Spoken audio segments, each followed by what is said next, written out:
يا عبادي الذين أسرفوا على أنفسهم لا تقنطوا من رحمة الله إن الله يغفر الذنوب جميعا إنه هو الغفور الرحيم صدق الله العظيم۔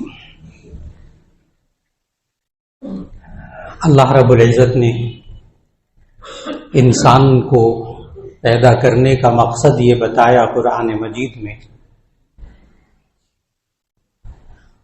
کہ ہم تمہیں صرف یہ آزمانا چاہتے ہیں کہ لنبلوکم ایکم احسن عملا، کہ تم میں سے کون شخص زیادہ اچھے کام کرتا ہے۔ اس انسان سے اچھے کام ہو جائیں تو اللہ تعالیٰ نے اس کا بدلہ دینے کا معیار کچھ اور رکھا ہے، اور اگر اس انسان سے گناہ ہو جائے تو اللہ تعالیٰ نے اس کا بدلہ دینے کا معیار بالکل مختلف رکھا ہے۔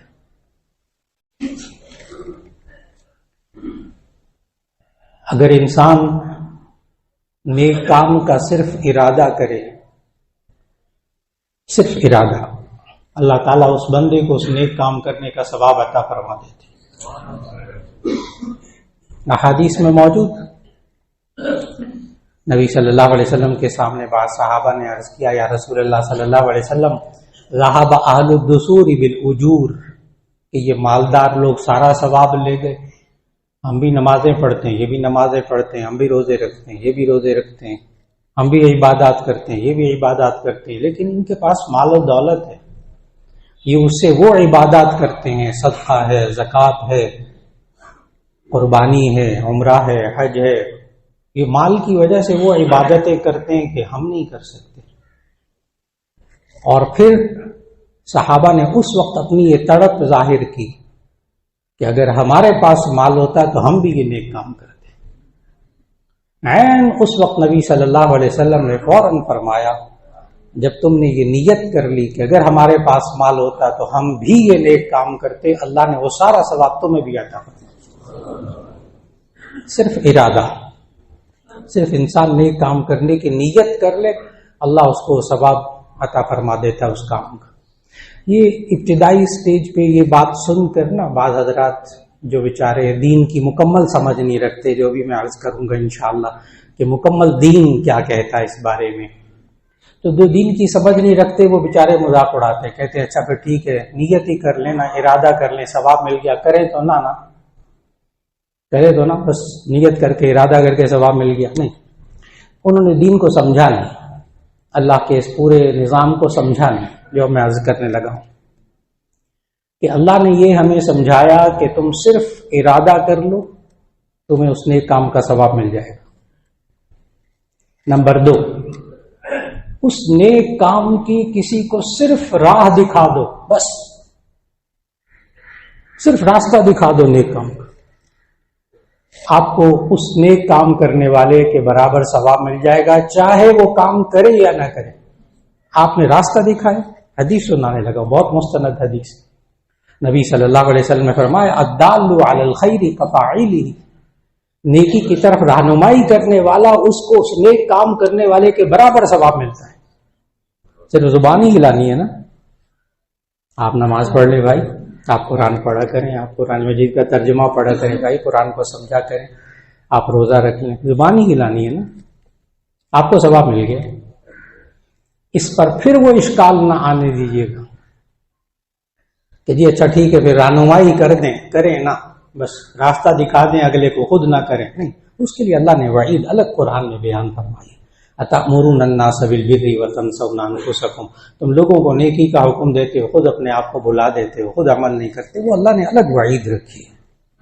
تو پورا دین کا نظام سمجھنا ہے، صرف ارادہ کر لیں تب بھی نیک کام کا ثواب مل جائے گا، صرف راستہ دکھا دیں کسی کو نیکی کا تب بھی ثواب مل جائے گا اس نیک کام کرنے والے کے برابر۔ اور اگر وہ نیک کام آپ کر لیں گے نا، پھر آیت پڑھنے لگا ہوں سورہ انعام کے آخری رکوع کی آیت، من جاء بالحسنۃ فلہ عشر امثالھا، جو بندہ ایک نیک کام کر لیتا ہے نا تو اللہ کہتا ہے میں اس کو ہر اس نیک کام کے بارے میں 10 نیکیوں کا ثواب عطا کرتا ہوں۔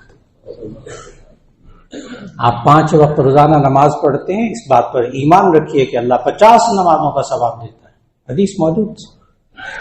یہ میرا بندہ 5 نمازیں پڑھے گا، اس کو میں ثواب 50 کروں گا۔ یہ اللہ کا نظام۔ اور پھر وہ نیک کام اگر نفلی کام رمضان میں کرتا ہے، کانا کمن ادا فریضۃ فیما سوا، حدیث نبی صلی اللہ علیہ وسلم کا وہ خطبہ کہ رمضان میں کوئی نفل کام کرتا ہے تو اس کو فرض ادا کرنے کے برابر ثواب ملتا ہے، اور جو رمضان میں فرض ادا کرتا ہے کانا کمن ادا 70 فریضۃ فیما سوا، اس کو رمضان کے علاوہ 70 فرض ادا کرنے کا ثواب ملتا ہے۔ آپ خود سوچئے گا کہ نیک کام کرنے پر اللہ کیا دے رہا ہے، اور گناہ کے نظام میں اللہ نے بالکل مختلف نظام رکھا ہے۔ یہ انسان گناہ کا ارادہ کر لے، صرف خیال آ جائے نا گناہ کا، تب بھی کوئی پکڑ نہیں۔ گناہ کا پکا ارادہ کر لے تو بھی کرامن کاتبین، جو اللہ نے قرآن مجید میں بتایا، کرامن کاتبین یعلمون ما تفعلون، یہ فرشتے تمہارے نامہ اعمال لکھ رہے ہیں، ایک گناہ لکھ رہا ہے، ایک نیک کام لکھ رہا ہے۔ یہ انسان پکا ارادہ کر لے گناہ کرنے کا، اس فرشتے کو حکم ہے اللہ کا کہ گناہ ابھی نہیں لکھنا، ابھی نہیں لکھنا، گناہ کا پکا ارادہ کر لے، اس کے نامہ اعمال میں گناہ نہیں لکھا جاتا۔ یہ گناہ کرنے کے لیے چل پڑے تو بھی اس کے نامہ اعمال میں گناہ نہیں لکھا جاتا۔ یہ گناہ کرنے کے قریب پہنچ جائے، عین گناہ کی جگہ پہنچ جائے، واپس پلٹ آئے، اللہ کا ولی بن جاتا ہے۔ عین گناہ کی جگہ سے واپس پلٹنے پر اللہ کا ولی بن جاتا ہے۔ اور اگر ہو جائے اس سے گناہ تو اسی صورت میں اب وہی آیت سورہ انعام کی آخری آیت پھر مکمل پڑھنے لگا ہوں۔ اگر ہو جائے گناہ تو پھر اللہ نے کیا معیار رکھا ہے، من جاء بالحسنۃ فلہ عشر امثالها ومن جاء بالسیئۃ فلا یجزى الا مثلها وهم لا یظلمون۔ ایک نیک کام کرے گا، اس کو 10 نیکیوں کا ثواب ملے گا، لیکن اگر گناہ کرے گا تو اس کے نامہ اعمال میں صرف ایک گناہ لکھا جائے گا۔ کمال کر دیا اس رحیم و کریم ذات، کمال کر دی۔ اور پھر وہ جو ایک گناہ ہو گیا ہے اس کو بھی اللہ نے قرآن مجید میں تقسیم کیا، گناہ کبیرہ، گناہ صغیرہ، بڑا گناہ، چھوٹا گناہ۔ بڑا گناہ جو توبہ کے بغیر معاف نہیں ہوتا، چھوٹے گناہ جو بغیر توبہ کے معاف ہو جاتے، جیسے شرک کرنا، نبی صلی اللہ علیہ وسلم نے بتایا شرک کرنا گناہ کبیرہ، ماں باپ کی نافرمانی کرنا گناہ کبیرہ، کسی بندے کا حق مارنا گناہ کبیرہ۔ جو گناہ کبیرہ ہے وہ ایک الگ، اور جو گناہ صغیرہ ہے ان کے بارے میں اللہ نے کیا کہا، ان تجتنبوا کبائر ما تنہون عنہ نکفر عنکم سیئاتکم، اگر تم گناہ کبیرہ سے اپنے آپ کو بچا کے رکھو گے، نکفر عنکم سیئاتکم، ہم تمہارے چھوٹے موٹے گناہوں کا ویسے ہی کفارہ کر کے ان کو دھو دیں گے، معاف کر دیں گے۔ آج آپ ماشاءاللہ سب حضرات جمعے کے لیے وضو کر کے تشریف لائے، آئندہ جب وضو کریں تو جو حدیث سنانے لگا ہوں جامع ترمذی کے بالکل ابتدائی ابواب کی حدیث ہے، بہت مستند صحاح ستہ کی حدیث ہے، تو آئندہ جب وضو کیجیے گا تو وہ حدیث ذہن میں رکھ کر وضو کیجیے گا کہ صرف وضو کرنے کے ساتھ آپ کے ساتھ کیا ہوتا ہے۔ سچے نبی صلی اللہ علیہ وسلم نے فرمایا جب انسان وضو کرتا ہے تو جب چہرہ دھوتا ہے، دونوں پہلے ہاتھ دھوتا ہے، تو اس کے ہاتھوں کے گناہ معاف ہو جاتے ہیں۔ خرج، حدیث کے الفاظ ہے خرجت من یداہ خطیئۃ بطشتھا یداہ، تو اس کے ہاتھوں سے وہ گناہ نکل جاتے، دھل جاتے ہیں جو اس جن کا ان کے ہاتھوں نے ارتکاب کیا ہوتا ہے۔ جب یہ چہرہ دھوتا ہے چہرے کے گناہ، آنکھوں کے گناہ معاف ہو جاتے ہیں۔ جب یہ انسان اپنے سر کا مسح کرتا ہے اس کے سر کے گناہ معاف ہو جاتے ہیں۔ جب پاؤں دھوتا ہے پاؤں کے گناہ معاف ہو جاتے ہیں۔ آخر اس حدیث جب وضو مکمل ہو جاتا ہے تو حدیث کے آخری الفاظ سننے والے ہیں کہ جب یہ پاؤں دھوتا ہے تو اس کے پاؤں کے گناہ معاف ہو جاتے ہیں۔ جب وضو مکمل کرتا ہے حتی نقی من الذنوب، یہاں تک کہ وہ تمام گناہوں سے پاک ہو چکا ہوتا ہے۔ ابھی آپ نے صرف وضو کیا، آئندہ جب وضو کیجیے گا تو سمجھیے گا کیا ہوا ہے آپ کے ساتھ۔ اللہ نے آپ کے گناہوں کو دھو دیا۔ گناہ کبیرہ وہ توبہ کے بغیر معاف نہیں ہوتے۔ وہ تو توبہ کرنی پڑے گی، بندے کا حق ہے وہ ادا کرنا پڑے گا. لیکن یہ صرف وضو کرتا ہے تو اللہ ہر روز 5 وقت وضو کر رہا کم از کم، ہر وقت وضو کرتے کے ساتھ اس کے گناہ اللہ معاف فرما رہا. اور پھر جو گناہ کبیرہ ہے نا، بڑے بڑے گناہ جس سے انسان واقعی بڑا پریشان ہوتا ہے، کیا کریں بڑے بڑے گناہ ہو گئے، کیا اللہ رمضان میں وہ بھی معاف کر دے گا؟ کیونکہ کل سے انشاءاللہ مغفرت کا عشرہ شروع ہو رہا، اپنے گناہوں کی خوب معافی مانگے انسان. اس سے ہوتا کیا ہے، انسان کی زندگی پر اس کے کیا اثرات ہوتے ہیں اس مغفرت کے مانگنے کے، اس کو قرآن مجید سے سمجھنا ہوگا کہ اللہ تعالیٰ نے ہمیں سمجھایا کہ بڑے بڑے گناہ قرآن مجید میں اللہ نے ذکر کیے، اور سب سے بڑا گناہ جو اللہ نے قرآن میں بتایا وہ شرک. یہ اس سوال کا جواب عرض کرنے لگا ہوں کہ بہت سے حضرات کے ذہنوں میں ہوتا ہے کہ ہماری زندگی میں بڑے بڑے گناہ ہو گئے، پتہ نہیں کیا کیا بڑے بڑے، کیا سب اللہ معاف کر دے گا؟ تو اس کا جواب یہ ہے کہ سب سے بڑا گناہ اللہ کے نزدیک قرآن مجید میں بتایا کہ وہ شرک ہے. ان شرک لظلم عظیم. اور مشرک کے بارے میں اللہ نے یہاں تک فرمایا کہ ان اللہ لا یغفر ان یشرک بہ ویغفر ما دون ذلک لمن یشاء. اللہ مشرک کو نہیں بخشے گا، باقی ہر ایک کو بخش دے گا. تمام مفسرین نے اس آیت کی تفسیر میں لکھا ہے کہ ان اللہ لا یغفر ان یشرک بہ، کہ اللہ تعالیٰ مشرک کو نہیں بخشے گا، باقی ہر ایک کو بخش دے گا. تمام مفسرین نے احادیث کی روشنی میں اس آیت کی تفسیر یہ کی کہ یہ تب ہے جب کہ شرک کی حالت میں موت آئی ہو. اگر یہ زندگی میں شرک جو سب سے بڑا گناہ ہے اگر اس سے بھی توبہ کر لے گا، اللہ وہ بھی معاف کر دے گا، وہ بھی معاف کر دے گا. اس کی میں بہت ہی حساس مثال عرض کرنے لگا ہوں، حساس، بڑا سنبھل کر. کتنے صحابہ مشرکین مکہ میں سے تھے، 30 سال 40 سال ہو گئے تھے ان کو شرک کرتے ہوئے، بتوں کی پرست، 360 بتوں کی پرستش کرتے. لیکن جب کلمہ پڑھ لیا، اللہ سے توبہ کر لی، شرک سے باز آ گئے، رضی اللہ عنہم ورضوا عنہ، اللہ ان سے راضی ہو گیا، اللہ ان سے راضی ہو گیا، بشرطے کہ یہ انسان توبہ کر لے. یہ دو چیزیں الگ الگ ہیں. صرف استغفر اللہ کہنے سے کیا ہوتا ہے اور توبہ کرنے سے کیا ہوتا ہے.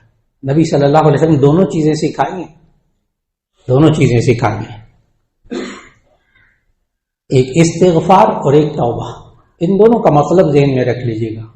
ایک گرہ ہے ذہن کے اندر جو کھلنی چاہیے. صرف استغفار کافی نہیں، توبہ ضروری ہے. استغفار کا مطلب مغفرت مانگنا، اے اللہ مجھے معاف فرما دے، گناہ ہو گیا مجھے معاف فرما دے، یہ استغفار. اور توبہ کا لفظی مطلب ہوتا ہے رجوع کرنا، واپس پلٹ آنا. اے اللہ آئندہ نہیں کروں گا، یہ ہے توبہ. اے اللہ آئندہ نہیں کروں گا، میں تیری طرف لوٹ کر واپس آ رہا ہوں، اب نہیں جاؤں گا گناہ کی طرف. یہ وہ ہے کہ جس کے لیے نبی صلی اللہ علیہ وسلم کی مستند حدیث کہ التائب من الذنب کمن لا ذنب لہ، گناہ سے توبہ کرنے والا ایسا ہے جیسے اس کے ذمہ گناہ ہے ہی نہیں. شرک سے توبہ کر لی یعنی آئندہ نہیں کیا، یہ اس کے ذمہ گناہ رہے گا ہی نہیں، اب آخرت میں نہیں پوچھا جائے گا.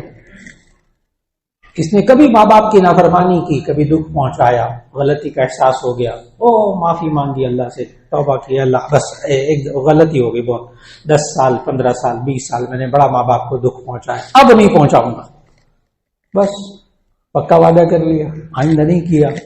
اب یہ نام اعمال میں سے گناہ دھل گیا، بشرطے کہ دوبارہ نہ کرے. التائب من الذنب کمن لا ذنب لہ. یہ استغفار پر بشارت نہیں ہے. یہ توجہ سے میں جو گرہ کو کھولنا چاہتا تھا نا حدیث کی روشنی میں، وہ یہ استغفار سے یہ کیفیت نہیں آتی کہ نام اعمال میں گناہ ہی نہ رہے، یہ توبہ سے آتی ہے. جب یہ انسان آئندہ وعدہ کر لے آئندہ نہیں کروں گا، پھر اس کے ذمہ واقعی وہ گناہ نہیں رہتا، پھر اللہ واقعی اسے معاف کر دیتا ہے. اور پھر اللہ تعالیٰ نے ہمیں سمجھایا قرآن مجید کے اندر، جو ابھی سورہ زمر کی میں نے 24ویں پارے میں سورہ زمر کی آیت نمبر 52 کی تلاوت کی، اللہ نے توفیق عطا فرمائی. اس میں اللہ نے کتنا ہمیں سہارا دیا اس آیت کے ذریعے. قل یا عبادی الذین اسرفوا علی انفسہم لا تقنطوا من رحمت اللہ. ان اللہ یغفر الذنوب جميعا انہ هو الغفور الرحیم۔ اے نبی صلی اللہ علیہ وسلم آپ ان سے کہہ دیجئے، قل کہہ دیجئے، یا عبادی الذین اسرفوا، اے میرے وہ بندو جنہوں نے اپنی جان پر بڑا ظلم کر لیا، بڑی زیادتی کر لی گناہ کر کے، لا تقنطوا من رحمت اللہ کی رحمت سے مایوس مت ہو، اللہ کی رحمت سے مایوس مت ہو۔ ان اللہ یغفر الذنوب جميعا، اللہ سارے گناہ معاف کر دے گا۔ انہ هو الغفور الرحیم، وہ بڑا بخشنے والا نہایت رحم کرنے والا ہے۔ لیکن شرط یہ ہے کہ وہ توبہ کر لے، پھر بعد میں واپس اس گناہ کی طرف نہ آئے، اللہ یقیناً معاف کر دے گا۔ لیکن یہ انسان زندگی کے اندر بسا اوقات توبہ کرتا ہے، استغفار بھی کرتا ہے، پھر گناہ ہو جاتا ہے، پھر توبہ کرتا ہے، پھر گناہ ہو جاتا ہے۔ کیا یہ توبہ کرنا بند کر دے؟ کیا یہ استغفار کرنا بند کر دے؟ اس کا جواب بڑی توجہ سے سننے والا، کیونکہ بہت دفعہ انسان جب گناہوں میں مبتلا ہوتا ہے، نہیں گناہ چھوٹتے، تو اسی صورت میں انسان توبہ اور استغفار کرنا چھوڑ دیتا ہے۔ یہ غلطی نہیں کرنی چاہیے، اس لیے کہ نبی صلی اللہ علیہ وسلم نے فرمایا، صحیح ستہ کی حدیث جامع ترمذی میں موجود، کہ جب کوئی انسان گناہ کرتا ہے تو اس کے دل پر نقطۃ سودا، ایک کالا داغ پڑ جاتا ہے۔ جب انسان سے گناہ ہوتا ہے تو اس کے دل پر ایک سیاہ داغ پڑ جاتا ہے، اور جب یہ توبہ اور استغفار کرتا ہے وہ داغ دھل جاتا ہے۔ لیکن اس حدیث کے آخر میں یہ ہے کہ اگر انسان گناہ اس سے ہوتے رہیں اور وہ توبہ اور استغفار نہ کرے تو وہ نقطے کالے داغ پڑتے پڑتے دل سیاہ ہو جاتا ہے، پھر اس کو توبہ کی توفیق نہیں ہوتی، پھر یہ واپس نہیں پلٹتا، پھر یہ اللہ سے معافی نہیں مانگتا۔ پھر اس کے اندر اس کی نشانی کیا ہوتی ہے؟ ایسے بندے کی نشانی یہ ہوتی ہے کہ وہ گناہ کو گناہ نہیں سمجھتا، اس کے اندر سے گناہ کے گناہ ہونے کا احساس ختم ہو جاتا ہے۔ جب احساس ختم ہو جاتا ہے وہ توبہ اور استغفار نہیں کرتا۔ دیکھیے بچے کے ذہن میں، نوجوان بچہ ہو، نوجوان بچی ہو، ماں باپ کی شان میں گستاخی کر دے، بے ادبی کر دے، اور اس کے دل میں احساس ہو کہ مجھ سے غلطی ہو گئی، تو وہ معافی مانگے گا نا، وہ بچہ معافی مانگ لے گا۔ اور اگر احساس ہی نہیں ہوگا کہ میں نے کیا کر لیا، کچھ نہیں کیا، تو ایسی صورت میں وہ کبھی واپس پلٹ کر ماں باپ سے معافی نہیں مانگے گا۔ اس انسان کے دل میں گناہ ہونے کا احساس ہو تو اللہ تعالیٰ ایسی صورت میں توبہ اور استغفار کے ذریعے اس کے گناہوں کو معاف فرما دیتا ہے۔ نبی کریم صلی اللہ علیہ وسلم نے الفاظ سکھائے، سنن ابی داؤد کی حدیث ہے، نبی صلی اللہ علیہ وسلم نے فرمایا، یہ میں اس لیے عرض کر رہا ہوں کہ اب آخری عشرہ مغفرت کا، سارے رمضان میں خوب مغفرت مانگیے۔ نبی صلی اللہ علیہ وسلم نے اور تاکید کر دی کہ اس عشرے میں خوب مغفرت مانگیے، اللہ سے اپنے گناہوں کی معافی مانگیں، یہاں تک کہ سارے گناہ دھل جائیں۔ ہاں، سارے گناہ دھل جائیں۔ کیسے؟ کہ نبی صلی اللہ علیہ وسلم کا وہ ارشاد سنن ابی داؤد میں کہ جو شخص 5 مرتبہ یا 7 مرتبہ یہ کلمات پڑھ لے تو اگر سمندر کے جھاگ کے برابر بھی اس کے گناہ ہو تو اللہ معاف کر دے گا۔ اور وہ الفاظ اکثر آپ میں سے حضرات کو یاد ہیں، استغفر اللہ الذی لا الہ الا هو الحی القیوم واتوب الیہ، استغفر اللہ الذی لا الہ الا هو الحی القیوم واتوب الیہ۔ اب دیکھیے کہ اس میں دونوں باتیں ہیں، استغفر اللہ الذی لا الہ الا هو الحی القیوم، اس میں استغفار آ گیا، واتوب الیہ، اور میں اللہ کی طرف رجوع کرتا ہوں، اللہ کی طرف توبہ کرتا ہوں، واپس آتا ہوں، اب نہیں کروں گا۔ دونوں چیزیں، استغفار اور توبہ۔ پھر ایک اور مشہور کلمات بخاری شریف کے اندر جو نبی صلی اللہ علیہ وسلم نے سکھائے، استغفر اللہ ربی من کل ذنب واتوب الیہ، استغفر اللہ ربی من کل ذنب واتوب الیہ، کہ اے اللہ میں ہر گناہ کی تجھ سے معافی مانگتا ہوں، واتوب الیہ، اور تیری طرف واپس پھر لوٹ کر آتا ہوں، اب نہیں کروں گا گناہ۔ تو اس میں پھر وہ استغفار اور توبہ دونوں کلمات، تو بہت آسان، بہت آسان۔ تو ان دنوں میں خوب استغفار کیا جائے، اللہ سے خوب اپنے گناہوں کی معافی مانگی جائے۔ رہا یہ کہ بار بار انسان معافی مانگتا ہے، پھر گناہ ہو جاتا ہے، پھر معافی مانگتا ہے، کیا ہے، مذاق ہے یہ تو نہیں، ہمیں کچھ دین نے اور کچھ سمجھایا ہے۔ دیکھیے انسان نئے کپڑے بناتا ہے، نئے کپڑے پہنتا ہے، وہ میلے ہو جاتے ہیں، بس تھوڑے سے میلے ہوتے ہیں نا، یہ دوبارہ دھلوا لیتا ہے، پھر پہنتا ہے، پھر میلے ہو جاتے ہیں، پھر پہنتا ہے، دھوتا ہے، پھر میلے ہو جاتے ہیں، اور کوئی عقل مند آدمی ایسا نہیں کرتا کہ ایک دفعہ نیا جوڑا نیا سوٹ بنوا لے پھر اس کے بعد میل چڑھتی رہے. یہ میلا تو ہونا ہی ہے نا، کیا فائدہ دھلوانے کا.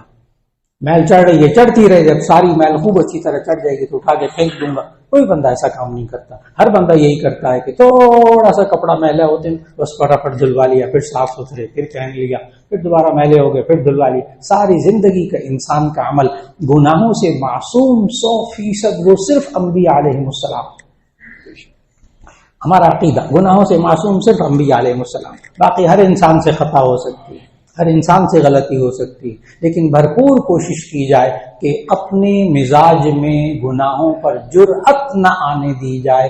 یہ خطرناک نشانی ہے بندے کی، گناہوں کی جرأت نہ ہونے دی جائے. کیا کہ کوئی نہیں، گناہ ہو جائے کوئی بات نہیں، اس کے بعد میں توبہ استغفار کر لوں گا. نعوذ باللہ من ذلک، نعوذ باللہ من ذلک. یہ تو انسان گویا کہ اللہ کی رحمت اور مغفرت کا مذاق اڑا رہا ہے، مذاق اڑا رہا ہے. تو کوئی بات نہیں، کوئی بات نہیں، میں گناہ کر لوں گا پھر اس کے بعد معافی مانگ لوں گا. یہ مزاج نہ بننے دیا جائے، یہ مزاج نہ بننے دیا جائے. بحیثیت انسان ہونے کے گناہ ہو جائے، اللہ نے توبہ اور استغفار کا دروازہ رکھا ہے. اور ذہن میں رکھیے گا اس توبہ اور استغفار کرنے سے بعض لوگ سوال کرتے ہیں، الجھتے بھی ہیں. بعض دفعہ کسی بزرگ کے پاس جاتے ہیں، نیک بندے عالم کے پاس جاتے ہیں کہ بہت پریشان ہوں، کاروبار بھی ایسا ہے، حالات بھی ایسے ہیں، بس گھر میں بھی بے سکونی ہے، میں کیا کروں. تو آگے سے وہ بزرگ سمجھاتے ہیں، بہت سی باتیں سمجھاتے ہیں، قرآن مجید کی تلاوت کریں، نماز پڑھیں. ساتھ وہ یہ بھی کہتے ہیں توبہ اور استغفار کریں، وہ یہ بھی کہتے ہیں توبہ اور استغفار کریں.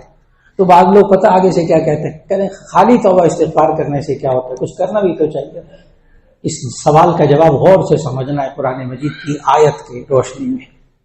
کیا صرف توبہ اور استغفار کافی ہے؟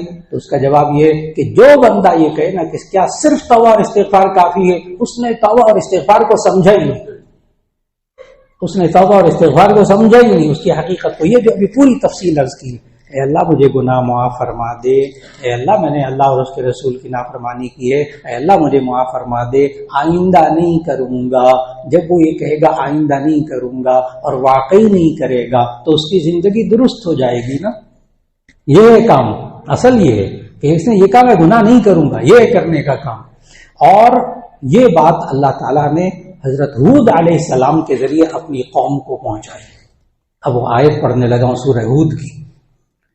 ہود علیہ السلام نے اپنی قوم سے کہا، اب اس سوال کا جواب دینے لگا ہوں، ہم اپنے گھروں کے حالات کو کیسے درست کریں، ہم اپنے خاندان کے حالات کو کیسے درست کریں، ہمارے کاروبار کے حالات کیسے درست ہو جائیں، اللہ کی رحمت کیسے آ جائے، ہم کیا کریں کہ ہمارے ملک پر اللہ کی رحمت آ جائے. تو غور سے آیت سننے والی ہے، کیونکہ دور حاضر کا بہترین ایک دکھتا ہوا سوال کا بہترین حل ہے. حضرت ہود علیہ السلام نے اپنی قوم سے کہا، یا قوم استغفروا ربکم ثم توبوا الیہ یرسل السماء علیکم مدرارا ویزدکم قوة الی قوتکم ولا تتولوا مجرمین. یا قوم استغفروا ربکم، اے میری قوم تم اپنے رب سے اپنے گناہوں کی معافی مانگو، استغفار کرو. کیا ہوگا پھر استغفار کرنے سے کیا ہوگا؟ سوال کا جواب، یا قوم استغفروا ربکم ثم توبوا الیہ، اے میری قوم تم اپنے رب سے استغفار کرو پھر توبہ کرو، پکا یہ وعدہ کرو نہیں کرو گے. کیا ہوگا؟ یرسل السماء علیکم مدرارا، اللہ تم پر آسمان سے موسلا دھار رحمت کی بارش نازل کرے گا. وہی تمہارے رزق کے اندر اللہ برکت دے دے گا، وہی تمہارے مال کے اندر برکت دے دے گا، وہی معاشرے کے اندر اللہ سکون دے دے گا. لیکن کب؟ جب اللہ اور اس کے رسول صلی اللہ علیہ وسلم کی نافرمانی کو چھوڑ دیں گے، اللہ رحمتیں نازل کرے گا. وَيَزِدْكُمْ قُوَّةً إِلَىٰ قُوَّتِكُمْ، اور آج تم اپنے آپ کو اتنی مسلمان اتنی بڑی تعداد میں ہوتے ہوئے اپنے آپ کو کمزور اور بے بس محسوس کر رہے ہو نا، صرف ایک کام شروع کر دو کہ اللہ اور اس کے رسول کی نافرمانی بند کر دو اور اپنی 24 گھنٹے کی زندگی کو اللہ اور اس کے رسول صلی اللہ علیہ وسلم کے حکم کے مطابق بنا لو. وَيَزِدْكُمْ قُوَّةً إِلَىٰ قُوَّتِكُمْ، اللہ تمہاری قوت میں اور اضافہ کر دے گا. اور یہ جو آج امت مسلمہ کمزور ہو گئی، ایک ملک کمزور نظر آتا ہے، ایک گھرانہ ایک خاندان کمزور نظر آتا ہے، اللہ تعالیٰ پھر اس کے اندر قوت پیدا کر دیتا ہے، بشرطے کہ یہ مسلمان توبہ اور استغفار کی طرف آ جائے، یعنی اللہ اور اس کے رسول کی نافرمانی کو اپنی زندگیوں سے نکال دے. اللہ ان بابرکت لمحات میں ہمیں خوب توبہ اور استغفار کرنے کی توفیق عطا فرمائے، اور اپنی زندگیوں سے اللہ اور اس کے رسول صلی اللہ علیہ وسلم کی نافرمانی کو ختم کرنے کی توفیق عطا فرما دے۔ وآخر دعوانا ان الحمد للہ۔